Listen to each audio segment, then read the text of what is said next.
7 જુલાઈ રથયાત્રાના દિવસે સુરતના કતાર ગામમાંથી એક માસૂમનું અપહરણ થયાની ઘટના બની હતી।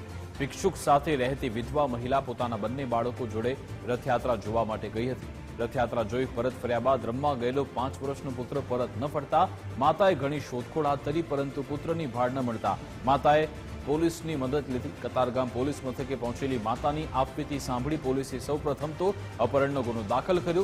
બાળકોના અપહરણ જેવી ઘટનામાં પહેલાથી જ ખૂબ પ્રયત્નશીલ એવી સુરત પોલીસે સમગ્ર ઘટનાને ગંભીરતાથી લીધી।